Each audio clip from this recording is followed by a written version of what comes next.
Good day, Westside family and friends. It's just really good to be with you. I've got some exciting things I'm going to tell you right now. You know, one of the things that you may not know about me is when it comes to reading or sitting down and reading a book, I have a lot of trouble with that. I just am not the kind that just sits down and read.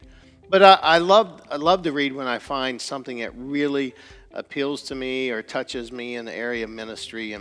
And I've just started a new book called God Dreams.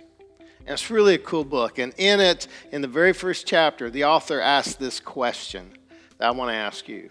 It's simply this: what are you looking forward to? What are you looking forward to? Is it maybe a well-deserved vacation? Maybe it's getting back, like a lot of us would, to just a normal routine. Maybe it's buying a new home or a new car. Or maybe if you're older and your kids are grown, maybe they're married. Maybe it's seeing and holding your first grandbaby. Maybe that's what you're really looking forward to.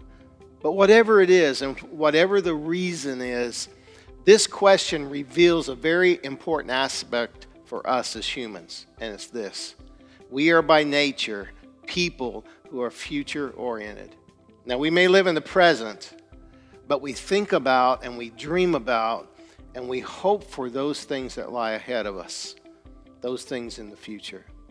That's why having a vision for your life, a God-given vision, is so crucial to becoming who God created you to be. In his book, First Things First, Stephen Covey writes this about Viktor Frankl. He was an Australian psychologist who survived the death camps of Nazi Germany. Frankl made a startling discovery about why some survived the horrible conditions and some did not. He looked at a lot of factors such as health and vitality and family structure and intelligence, survival skills. But finally, he concluded that none of these factors were primarily responsible for survival. He found that the single most significant factor that kept many of them alive was a sense of a future vision, the compelling conviction that they had a mission to perform, some important work left to do. In Andy Stanley's book, Visioneering, he writes, "Without God's vision, you may find yourself in the all too common position on looking back on a life that was given to accumulating green pieces of paper with pictures of dead presidents on them. Accumulating money or stuff is sort of a vision, but it's the kind of vision that leaves men and women wondering if there was more, or wondering what they could have done or should have done with their brief stay on this little ball of dirt we call planet Earth." You see, whether you realize it or not, God does have a plan. He has a vision for your life. He has a mission for you to fulfill. Look at what God told Jeremiah in Jeremiah 29:11. He says, "For I know the plans I have for you, says the Lord. They are plans for good and not for disaster, to give you a hope and a future." Now, I don't know about you, but that's pretty awesome, isn't it?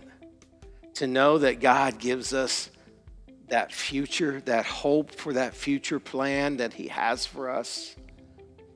That's why, starting this Sunday morning, September 20th, we are kicking off a short series called Seeing the Unseen, Discovering Our Vision and Mission. And for the next several weeks, we'll unpack what the Bible has to say about having a God-sized vision and a God-ordained mission. And in week 2, we will also unpack what our vision is for our church here at Westside. So here's what I want to do. I want to encourage you to get the word out to anyone and to everyone, because this is a great opportunity for our community to hear what drives us here at Westside and to discover the God-sized vision and the God-ordained mission that he has given each and every one of us here in our church community. So get the word out, church, and begin to invite those. Even if all you do is invite them to listen online, go and invite.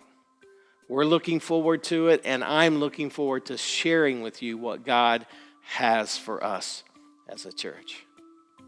Thank you.